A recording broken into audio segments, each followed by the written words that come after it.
നമ്മളിൽ പലരും ട്രെയിൻ യാത്ര ചെയ്യുന്നവരാണ്. ട്രെയിൻ യാത്ര എന്തുകൊണ്ട് നമ്മൾ ചൂസ് ചെയ്യുന്നു എന്തെന്നാൽ, ചിലപ്പോൾ നമുക്ക് നല്ല ലോങ് യാത്ര വേണ്ടി വരുമെങ്കിൽ നമ്മൾ തീർച്ചയായിട്ടും ട്രെയിൻ യാത്ര തന്നെയാണ് ചൂസ് ചെയ്യുന്നത്. നമ്മൾ ട്രെയിൻ ടിക്കറ്റ് ബുക്ക് ചെയ്ത് കഴിഞ്ഞാൽ ട്രെയിൻ സമയം അതിൽ കൊടുത്തിട്ടുണ്ടാകും.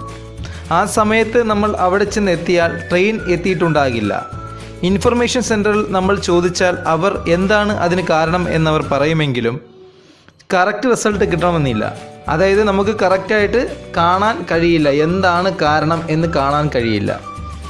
എന്നാൽ ഇന്ന് നമ്മൾ പരിചയപ്പെടാൻ പോകുന്ന ഒരു ടിപ്സ്, നമ്മുടെ കയ്യിൽ വാട്സാപ്പ് ഉണ്ടെങ്കിൽ വളരെ ലളിതമായും വളരെ നിമിഷങ്ങൾ കൊണ്ട് ഇപ്പോൾ എവിടെയാണ് ആ ട്രെയിൻ നിൽക്കുന്നത്, അല്ലെങ്കിൽ അടുത്ത സ്റ്റോപ്പ് ഇനി ഏതാണ്, നമ്മൾ നിൽക്കുന്ന സ്റ്റോപ്പിൽ നമ്മൾ യാത്ര ചെയ്യാനുള്ള ട്രെയിൻ എപ്പോഴാണ് എത്തുക എന്നുള്ള ഒരു ചെറിയ ഇൻഫർമേഷനാണ്. എന്നാൽ വളരെ വലിയ ഒരു ഉപകാരപ്പെടുന്ന ഒരു ഇൻഫർമേഷനാണ്.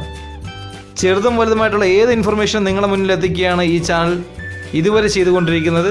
ഹായ് ഫ്രണ്ട്സ്, എൻ്റെ പേര് ഹബീബ്. നിങ്ങൾ കണ്ടുകൊണ്ടിരിക്കുന്ന ടുഡേ തിങ്സ് ചാനൽ. വരൂ ഇന്നത്തെ അറിവിലേക്ക് പോകാം. നിങ്ങൾ ഈ ചാനൽ ഇതുവരെ സബ്സ്ക്രൈബ് ചെയ്തിട്ടില്ല എങ്കിൽ ഇപ്പോൾ തന്നെ താഴെയുള്ള റെഡ് കളർ സബ്സ്ക്രൈബ് ബട്ടണിൽ ക്ലിക്ക് ചെയ്ത് സബ്സ്ക്രൈബ് ചെയ്യുക. തൊട്ടടുത്തുള്ള ബെൽ ഐക്കണിൽ നിങ്ങൾ ക്ലിക്ക് ചെയ്ത് കഴിഞ്ഞാൽ ഞങ്ങൾ അപ്ലോഡ് ചെയ്യുന്ന ഏത് വീഡിയോ നിങ്ങൾക്ക് മിസ് ചെയ്യാതെ കാണാം. ഓക്കെ ഫ്രണ്ട്സ്, ആദ്യമായി നിങ്ങൾ നിങ്ങളുടെ മൊബൈലിൽ ഈ പറയുന്ന നമ്പർ സേവ് ചെയ്യുക.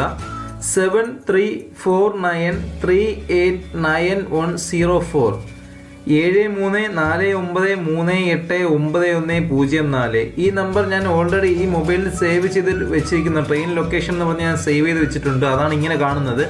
നിങ്ങൾക്ക് ഇഷ്ടമുള്ള ട്രെയിൻ ലൊക്കേഷനോ ട്രെയിൻ ട്രാക്കിങ്ങോ എന്ത് വേണോ നിങ്ങൾക്ക് നിങ്ങളുടെ ഇഷ്ടത്തിന് നിങ്ങളുടെ കോൺടാക്ട് ലിസ്റ്റിൽ നിങ്ങൾ ഈ നമ്പർ സേവ് ചെയ്തിടുക. സേവ് ചെയ്താൽ മാത്രമേ നമുക്ക് വാട്സാപ്പ് ഉപയോഗിക്കാൻ കഴിയുകയുള്ളൂ. ഇത് സേവ് ചെയ്ത് കഴിഞ്ഞാൽ നമ്മൾ വാട്സാപ്പ് ചൂസ് ചെയ്യുക. വാട്സാപ്പ് ചൂസ് ചെയ്തതിനു ശേഷം നിങ്ങൾ എന്താണോ പേര് കൊടുത്തിരിക്കുന്നത് ആ പേര് നിങ്ങൾ സെർച്ച് ചെയ്ത് മുന്നിൽ വരിക. അതിനുശേഷം നിങ്ങൾ ട്രെയിൻ നമ്പർ, നിങ്ങൾ പുറപ്പെടാനുള്ളത് അല്ലെങ്കിൽ നിങ്ങൾക്ക് അറിയാവുന്ന ട്രെയിൻ നമ്പർ നിങ്ങൾ ഓർമ്മയിൽ വെച്ചിരിക്കുക. അതിനുശേഷം നിങ്ങൾ ഇവിടെ ടൈപ്പ് ചെയ്യാനുള്ളത് LIVE ലൈവ് എന്ന് ടൈപ്പ് ചെയ്ത് സ്പേസ് ഇട്ടതിന് ശേഷം നിങ്ങൾ ട്രെയിൻ നമ്പർ ടൈപ്പ് ചെയ്യുക. ഞാനിപ്പോൾ ഇവിടെ ടൈപ്പ് ചെയ്യാൻ പോകുന്നത് 12625 എന്ന് പറയുന്ന കേരള എക്സ്പ്രസിൻ്റെ നമ്പറാണ് ടൈപ്പ് ചെയ്തത്. ടൈപ്പ് ചെയ്തതിനു ശേഷം ഒന്നും ചെയ്യാനില്ല, നമ്മൾ സെൻഡ് ചെയ്യുക. സെൻഡ് ചെയ്യുമ്പോൾ തന്നെ നിങ്ങൾക്ക് മുകൾ ഭാഗത്തായി ഡബിൾ ടിക്ക് വരുന്നതായി കാണാം. അതിൻ്റെ താഴ്ഭാഗത്തായിട്ട് ഉടനെ തന്നെ അതിൻ്റെ റിസൾട്ടും വരുന്നതായി കാണാം. ഇപ്പോൾ നിങ്ങൾക്ക് ഇവിടെ വായിച്ച് നോക്കാം. Train is running late by 1 hour 19 minutes. നിങ്ങൾക്ക് അതിന് താഴെയായിട്ടുള്ള ഏതൊക്കെ സ്റ്റേഷനാണ്, ഇനി എത്ര മണിക്ക് എത്തും, എത്ര മണിക്ക് പുറപ്പെടും എന്നുള്ള എല്ലാ ഇൻഫർമേഷനും വരും.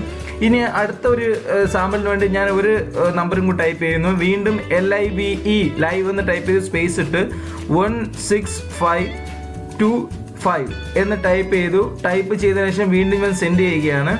സെൻഡ് ചെയ്യുമ്പോൾ വീണ്ടും കുറച്ച് നേരം ഒന്ന് വെയിറ്റ് ചെയ്യുക. കുറച്ച് നേരം വെയിറ്റ് ചെയ്തതിനു ശേഷം ഉടനെ തന്നെ നമുക്ക് റിസൾട്ട് വരുന്നതാണ്. ഇതാ വന്നു കഴിഞ്ഞു. അടുത്ത ഇത് വന്നിട്ട് ബാംഗ്ലൂർ എക്സ്പ്രസ് ആണ്. ബാംഗ്ലൂർ എക്സ്പ്രസിൻ്റെയും ഫുൾ ഡീറ്റെയിൽസ് ഇവിടെ വന്നതായി കാണാം. ഈ ഒരു ചെറിയ ടിപ്സാണ്, പക്ഷേ ഇത് ഒരുപാട് പേർക്ക് ഉപയോഗപ്പെടും എന്നുള്ള കാര്യത്തിൽ ഒരു സംശയവുമില്ല. ഓക്കെ, ഇതേപോലെ ചെറുതും വലുതുമായിട്ടുള്ള ഇൻഫർമേഷൻ നിങ്ങൾക്ക് കിട്ടാൻ വേണ്ടി ഉടൻ തന്നെ ഈ ചാനൽ സബ്സ്ക്രൈബ് ചെയ്യുക. തൊട്ടടുത്തുള്ള ബെൽ ഐക്കണിലും നിങ്ങൾ ക്ലിക്ക് ചെയ്ത് നോട്ടിഫിക്കേഷൻ ഓൺ ചെയ്തിടുക. അപ്പോൾ ഞങ്ങൾ എപ്പോഴെല്ലാം വീഡിയോ അപ്ലോഡ് ചെയ്യും അപ്പോഴെല്ലാം നിങ്ങൾക്ക് നോട്ടിഫിക്കേഷൻ വരുന്നതാണ്. ഈ വീഡിയോ തീർച്ചയായിട്ടും നിങ്ങൾക്ക് ഇഷ്ടപ്പെട്ടിട്ടുണ്ടെങ്കിൽ ലൈക്ക് ചെയ്യുക, നിങ്ങളുടെ ഫ്രണ്ട്സിന് ഇത് ഷെയർ ചെയ്ത് കൊടുക്കുക. ഓക്കെ ഫ്രണ്ട്സ്, അടുത്തൊരു അറിവുമായി വീണ്ടും കാണാം.